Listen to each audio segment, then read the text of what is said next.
Okay, we'll go ahead and get started. First of all, I want to welcome you to the Village Barrio Beach Area Parking Study, and thank you. It's Wednesday night, dinner at home, right? Farmers market, activity event, and you're here, you're participating in your city.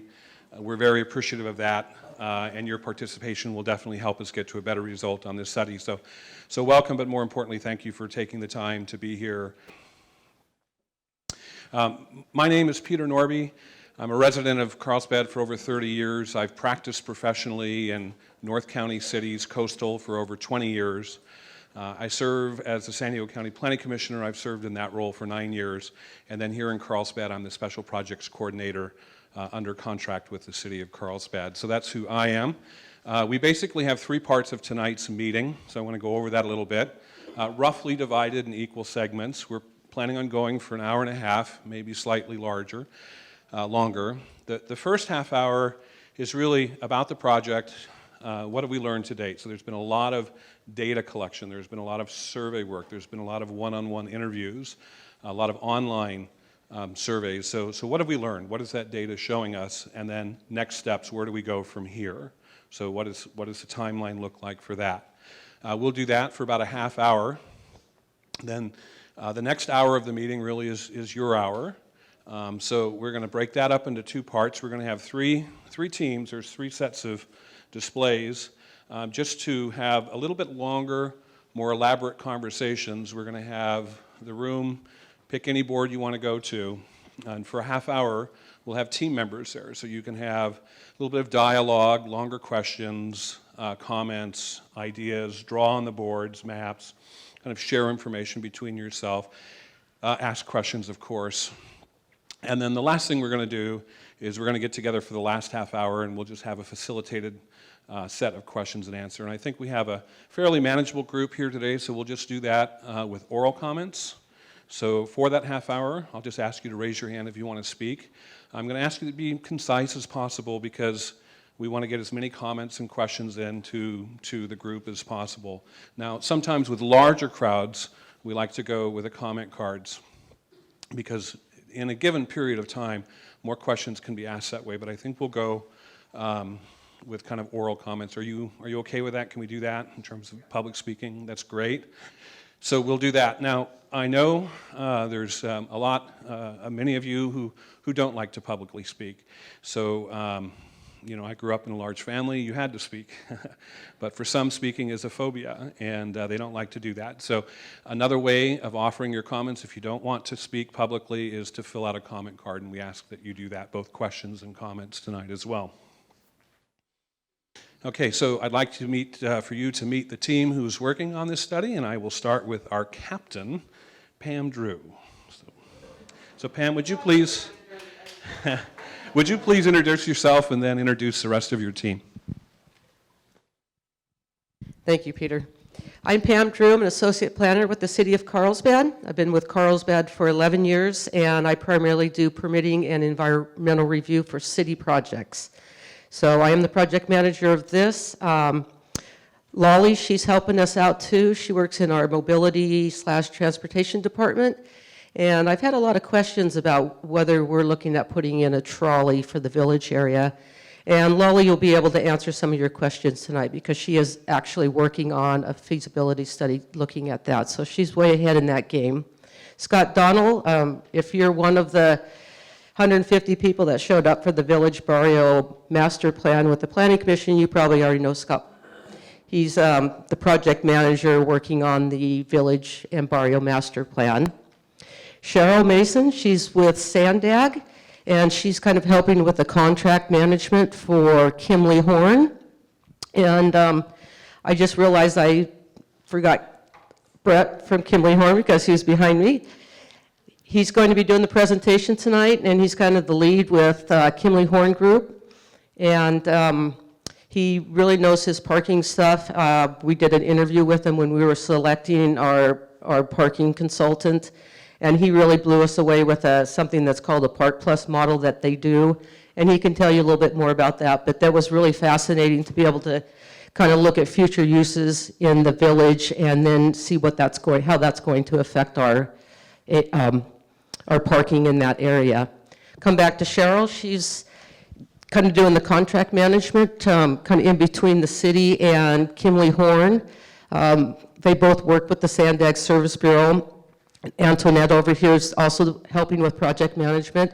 These two ladies do a lot of traffic, transportation, parking, and they're really helping me out. I do a lot of sewer, recycled water, and different kind of projects like that. So I think it's really beneficial, and I really rely on them a lot because they know what might be missing in data or how to put data together to be able to have the layperson to be able to understand it. So without these two ladies, yeah, it's been really helpful. I would introduce you to Dave, but he's incognito tonight, so I'm not even going to look at him. I think that's it. Did I miss any? Oh, Jessica. Jessica Padeo-Bowen. She's in our communications, and she's the one that has brought our outfits tonight for the city planners. So we're casually dressed, but if she insists, no jackets, that's okay with us. Anyway, thank you. I'll give you back to Peter. Thank you, Pam. Okay, so we're early on in the stage, so nothing has been formulated yet. We've been doing a lot of data collection. So this is an opportunity to provide feedback, and we truly want to get your perspective. And as we mentioned perspectives, again, we come at it from different angles. Somebody may have a different perspective. Just be respectful of that.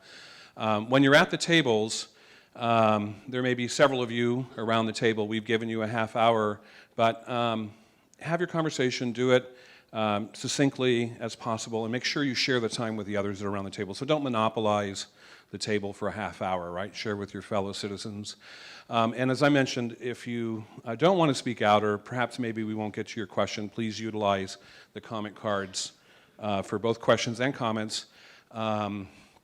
And still online, there's an online questionnaire, and the survey is up for a few more days as well. So we are kind of led by the Envision Carlsbad process. There are values and visions that are shared for our community and our general plan, and the four that are really, really connected to this project are the local economy, business diversity, and tourism, walking, biking, public transportation, and connectivity. So we are going to be talking about parking tonight. The automobile is a dominant form of transportation in our village, but there are many others, and we seek to kind of elevate some of the others as well to help us with our parking problem. Neighborhood revitalization, community design, and livability, and then small town feel, beach community character, and connectedness. And there's a board in the back that has all of the visions contained, or all of the values and visions contained in the community vision. So Pam mentioned our Village and Barrio Master Plan process.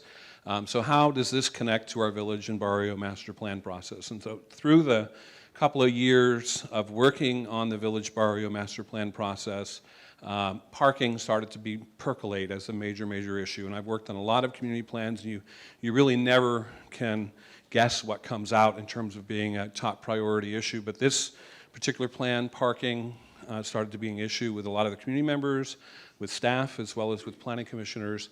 And so it is a very weighty document that will guide Carlsbad for decades into the future.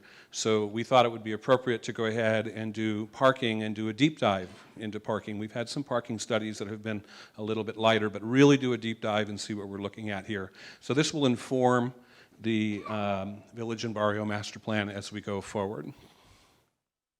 The area that was studied is outlined here, generally described as kind of coastal Carlsbad in the village, but there's the blue hash, or the blue area, shaded area, would be the beach area.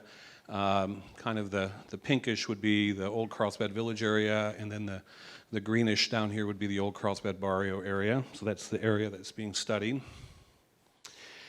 And the goals of the plan are these, basically, is to make parking more convenient for community members and visitors alike. And so as we define community members, it's of course the people who live in the Village and Barrio area that we're studying, and the beach area, and then members of Carlsbad who come to this area, or citizens of Carlsbad who come to this area, as well as other visitors.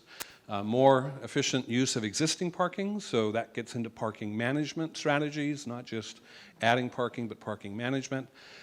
taking a look at our future parking needs. So it's not just what's on the ground right now and what are we doing right now, but in the future as well.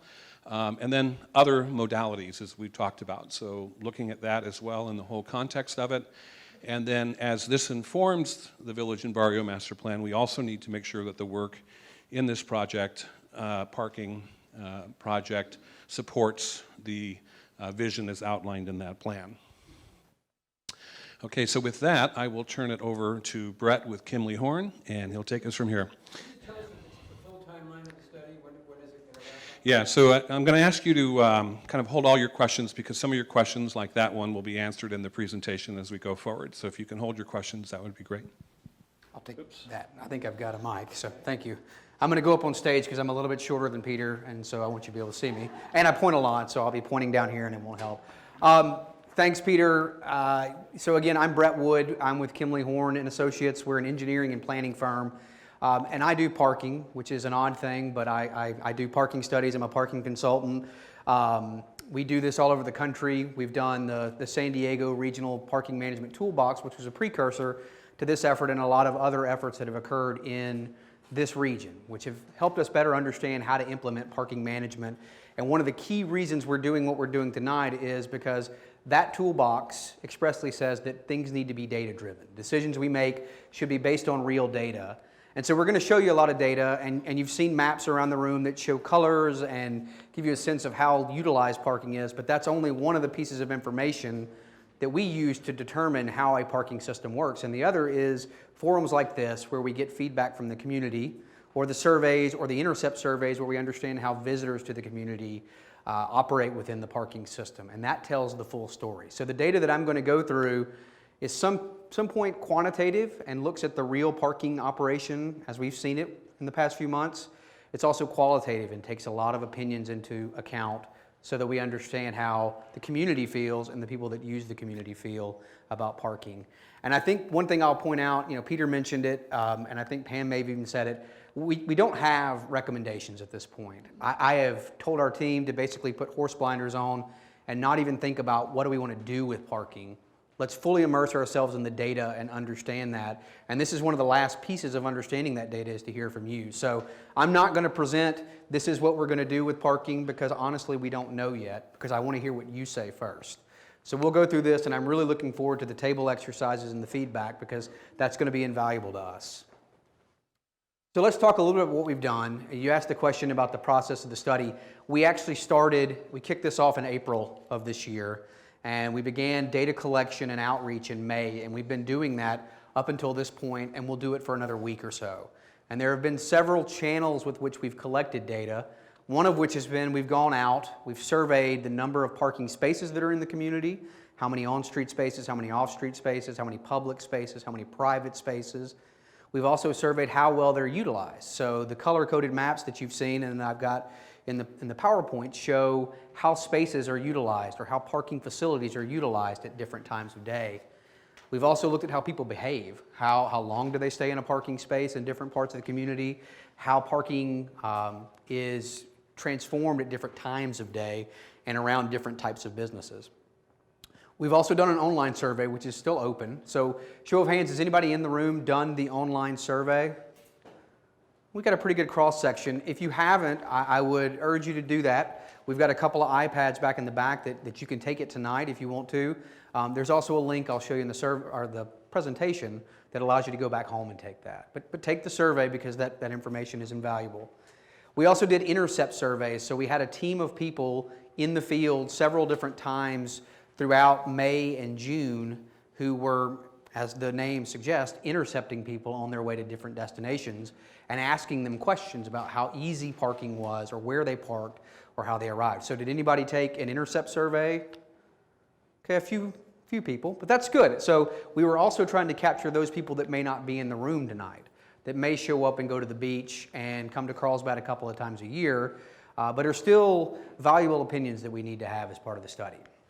So you can see May and June we did the on-site surveys. Those are the behavioral things. May through August we've been doing the online surveys. August we're doing the community meeting, that's tonight obviously. And then the occupancy and data collection we actually did in the middle of May and the middle of July. And the idea behind doing those when we did was May is a somewhat shoulder season. There's less demand from the outside visitor, still some, but less. And then July, we're getting that peak condition. And we debated whether we'd do June or July, but at the urging of the Coastal Commission and some of the other stakeholders, we thought let's really understand what that peak condition looks like so we know how bad it is. All right, so the outreach process, again, tonight is part of that outreach process. We did the on-site surveys, those intercept surveys, the online survey, which is still open, and then the City of Carlsbad has done a number of different outreach efforts throughout the life of the study so far. So they've had an e-newsletter, a website, social media. Some of you may have seen about this meeting from those channels. And then Pam has gone to a number of community group meetings, visited various business owners in person to do one-on-one discussions. There's been a City Traffic Safety Commission, beach preservation meeting. All of these are informing our understanding of how people use parking and how they view parking in the community. So let's talk first about the intercept surveys, those that were in the field, and we had our team out there with iPads collecting that data. So we collected the surveys May 14th, 18th, 21st, and 26th. And then again, June 16th, 18th, 22nd, and 26th. And at most times we had 8 to 9 people out in the field in various locations. So along the beach, as people were accessing the beach, walking in, or from the parking facilities, in the village at different locations of high pedestrian activity, and then in the barrio as well. And when you see the results of them, there's really distinct differences in the way people were accessing the community. So in the barrio, for example, there was a lot of folks that weren't driving. They were just walking from their place of residence into the village or down to the beach. And so we didn't see as much of the I'm driving up to the community demand as we saw in the beach or the village, where people were driving in from other parts of the community. So you can see the participation that we had. In May, there was about 1,200 to 1,300 survey respondents. And then in June, there was about 800 to 900 survey respondents. And in both of those situations, in May, we had about 900 people that didn't take the survey, that said no thank you. We gave them a business card. They could take the online survey. In June, I think there was about 600 to 700 that did the same thing. So we reached out to a lot of people throughout this process, and we got some really good information. The really big takeaways from that, and these are the majority answers that we saw, were the majority of people that took the survey drove in. So they either drove by themselves in their car, or they drove with other people to access either the village or the beach or the destinations within the community. The other predominant mode was walking, but it was a much lower level than the driving in. So very high dependence on the automobile.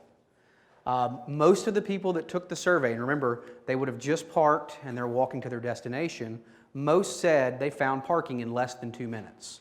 So they drove up, they might have circled the block once, and they found a parking spot. And the majority of them were trying to park in on-street parking because it is the most prevalent public parking. In the village, we saw people parking in the public parking facilities, and they still also felt like they found parking in less than 2 minutes. Most of them found parking within a block or so. At the beach during peak times in July, that was a little less prevalent, but they still found parking within a block or so of their destination. So driving up, it was relatively easy to find parking. And you can see 54% parked on street. So the majority of people that responded to our survey parked on street. And remember that number when we start talking about the actual data of what we saw in the field in those same periods.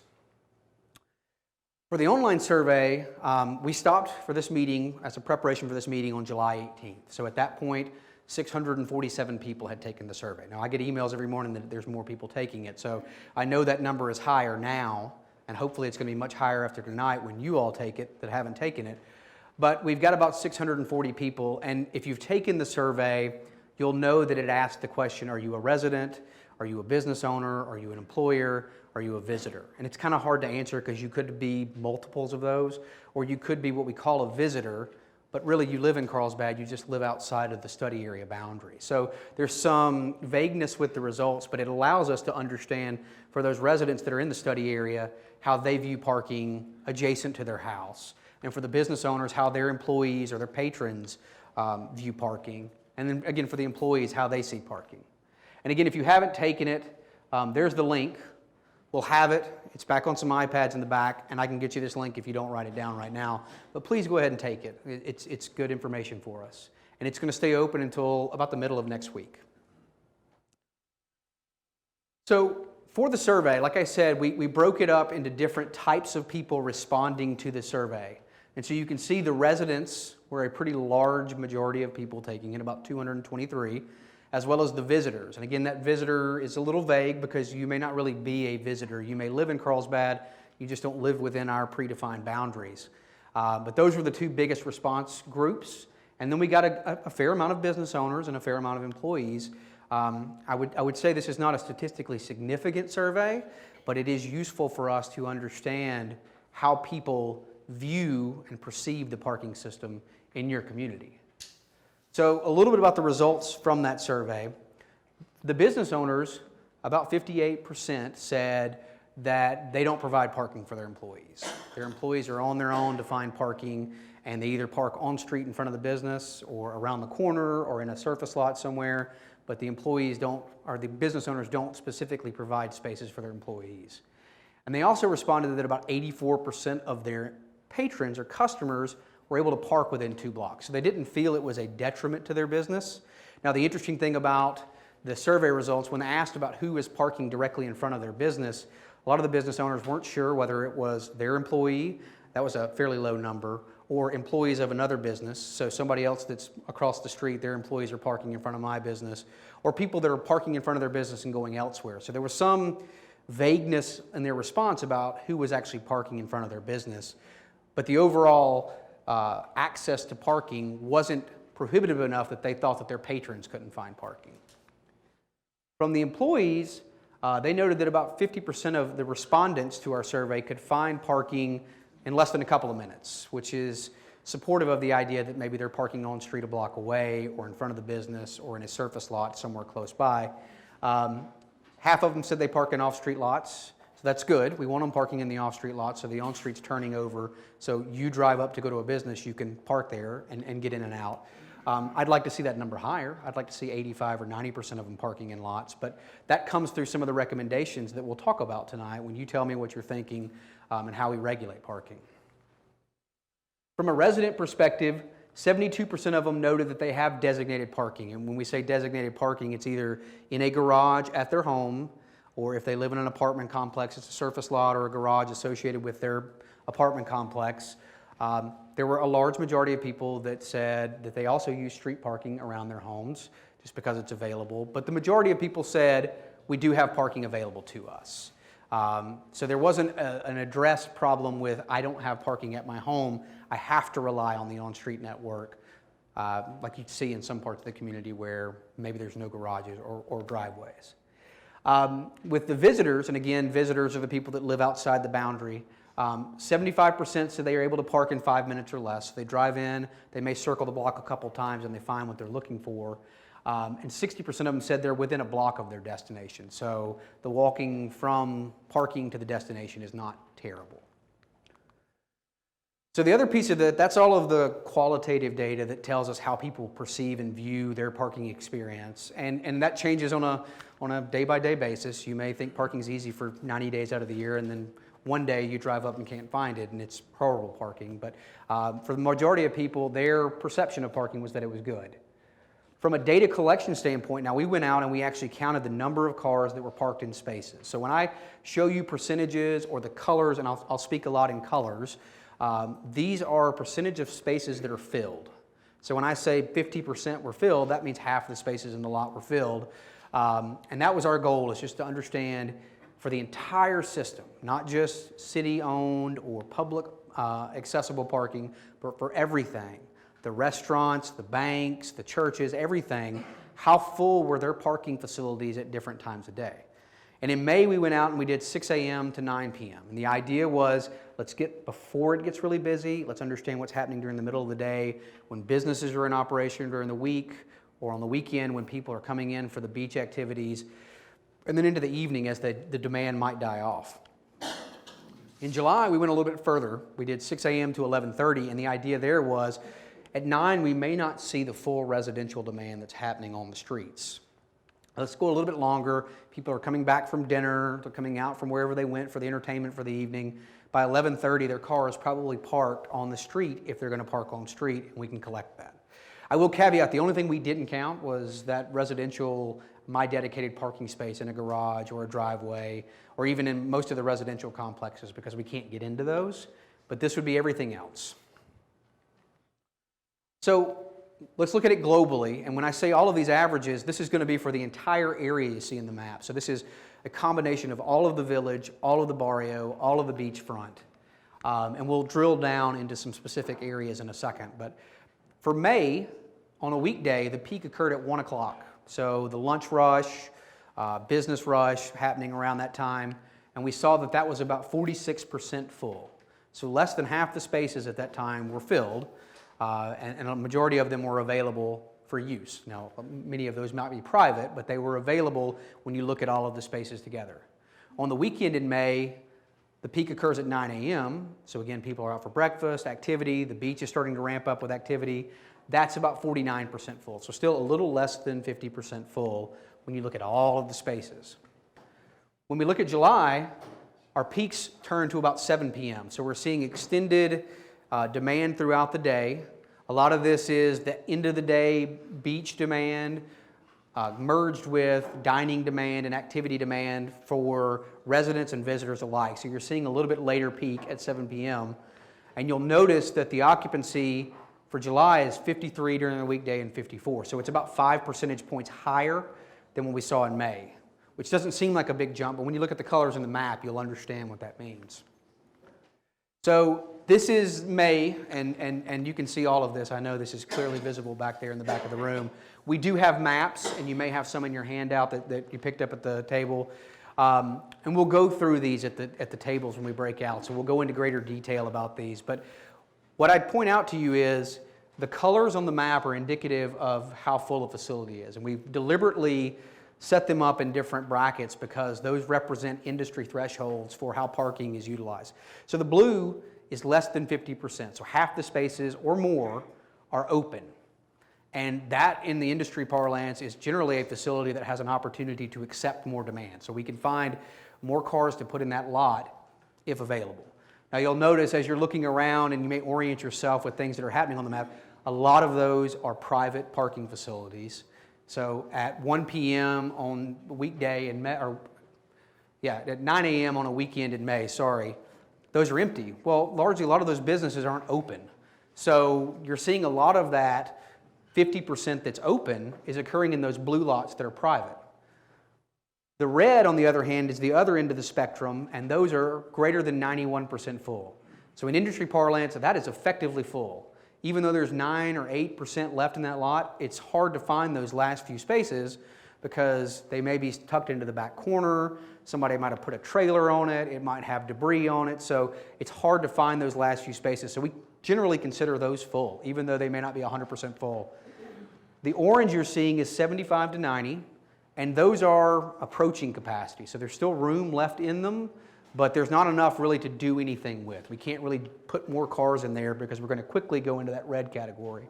And then green is 50 to 75, and those have some room to accept more vehicles, but they're in a pretty good place where they're being utilized. There's ebb and flow throughout the day where they may peak up to 80% or down to 60%, but they're working pretty well. So anything that's green or orange is probably okay, but red is not great, and blue is an opportunity. So when you look at this May weekend map, you'll notice one thing. Everything streetwise down by the beach is either red or it's orange because those are full. And so orange at the beach, maybe 7 cars can park on this street and 6 of them are full, and so it's 75% full. So a lot of demand on the weekend down by the beach, a lot of demand in the village area just south of Village Fair, where people are starting to park and accumulate demand. When I look at July, this is again July weekend, so this is at 7 p.m., you'll notice a lot more red in the South Village area, in the beachfront area, where people are filling up those parking spaces, whether they're back in neighborhoods, or they're the beachfront parking, or the parking around the Village Fair, and the heavy demand retail areas in the village. We even see some in the barrio where there's streets that are filling up, where we didn't see that in May. So even though I came a few slides ago and said that you have 50% of your spaces available, they're largely in private lots, and they're largely where people don't want to be. So you do have pockets of parking problems in the areas where people want to be, and that's only going to be exaggerated by more people coming, more people moving here, or events. So I don't know if anybody went down to the farmer's market today, but where we're showing this as red in different pockets, it was basically red for 4 blocks around the farmer's market today. So a small event like that can bring quite a bit of demand into the area and create a demand constraint. So even though we're saying there's 50% available, it may not be where we want it to be, and it creates a perception of, okay, there's not any parking for us in the study area. Let's zoom in a little bit. So this is the village, and again, we just showed this map, but if you look down here in the South Village area around Village Fair, you'll notice the street network is pretty full, and the off-street network is pretty full. The public parking that's associated that the City of Carlsbad maintains is relatively full. That's in that 50 to 90% range where there's available spaces, but they're going to fill up pretty quickly. And all of this blue that's out here is largely private parking that's just underutilized, which may be a function of a business not being open or operating at peak capacity. May also be a function of too much parking having been built for that business when it was built 10, 15, 20 years ago because codes dictated that we build too much parking at that time. In the barrio, you see a lot more blue, but again, it's a largely residential area, so you're not going to see as much commercial demand. You do see a couple of areas where you're seeing higher on-street demand associated with residential, but also associated with people parking there and walking into the village. So there are some areas where there may be some concern in the barrio. Again, most of the people that originated in this, that did our intercept surveys, walk to their destination. So the folks that are parking on street are either parking in front of their house or they're coming in and parking and going somewhere else.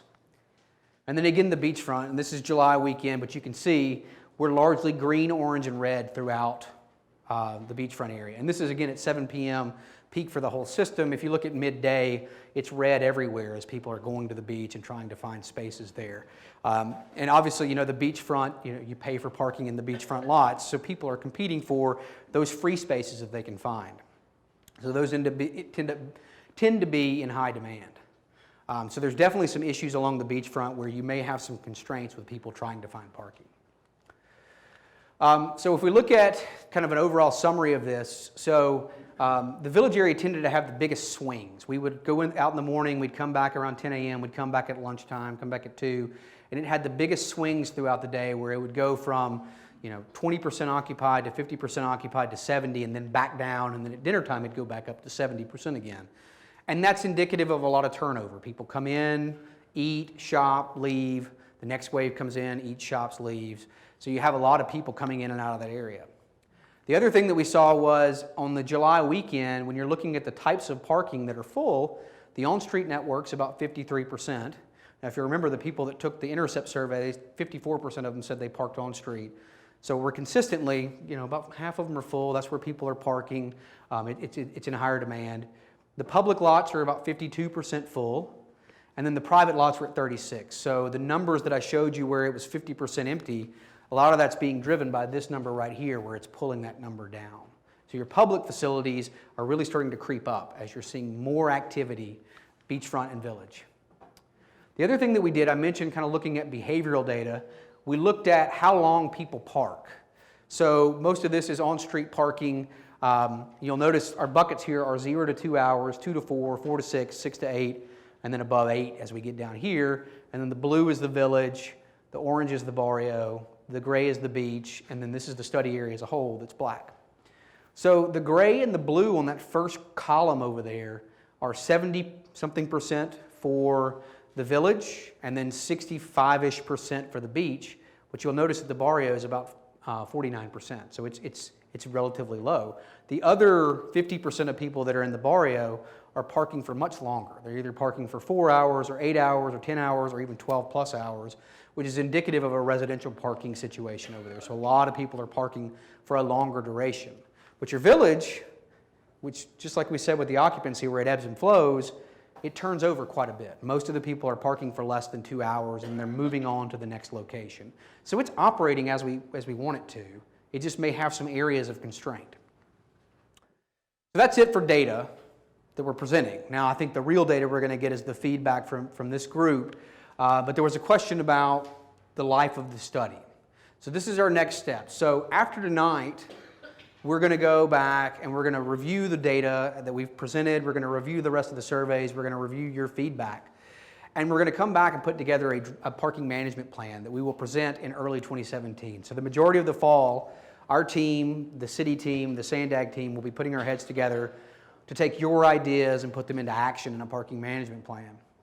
And then in 2017, in the spring, we'll come back, we'll do one final public outreach to present to you what's going on, and then we'll go through the commission and council process to present the plan and finalize the parking management plan. So tonight and into next week when we finish the online survey really represents the pivot from the data gathering phase to when we start focusing on the parking recommendations, whether it's management, operations, infrastructure, whatever it may be. So the next time we get in front of you guys, it'll be to present recommendations and to give you feedback about what we've heard from you and how that works within the parking system. So Peter, I don't know if you want to... Okay, so what we'd like to do, and I think Peter laid it out pretty well, we've got a couple of different opportunities for feedback. We'd like to start with table sessions where we've got Sandag staff members, we've got city staff members, and then Peter and I will be floating around a little bit answering questions. But let's get around a map and let's talk about some of the perceptions of parking as you see it in relation to your home, where you shop, where you work, your place of business. We'll take some notes on the map, and then we want to come back and do the open discussion session where we'll facilitate some question and answer. But let's spend maybe about an hour doing this mapping session. You can see we've got maps on tables and maps on boards, and anybody that's got a name tag like this is going to be helpful for you. And just in case you want to take that survey, back by Antoinette, there's a couple of iPads that we can set you up to take the online survey and give us a little bit more feedback. Okay, thank you very much, Brett. If I could have that clicker. Appreciate that very much. We're going to, round of applause. A lot of information to digest. I know, very well presented. So I know there's a ton of questions, and we want to get you around the maps, talking with people. Hopefully those questions, many of them can be answered. So let's just hold off on the questions. As we get into going around the boards, we'll have about a half hour around the boards. I think that's enough time to get you going. So about 10 after 7, I'll ask you to come back. If you've asked your question, you're around the board, have a little fun. Meet your neighbor, introduce themselves. Just hang off on the questions here for a second until we get back. Socialize, and just try and enjoy your evening here and have a little fun. Okay, ma'am, you have a question. Yes. So if I can finish. So we're going to get you to the boards. We'll call you back at 10 after 7, and then we'll have a half hour of public comment at the end of that, and that will be other people's questions that we'll be able to hear. So it's kind of we want to get you as much information about it. We want to get you to the boards to inform you, have questions answered there, comments, suggestions, and then we'll bring you back as a group, okay?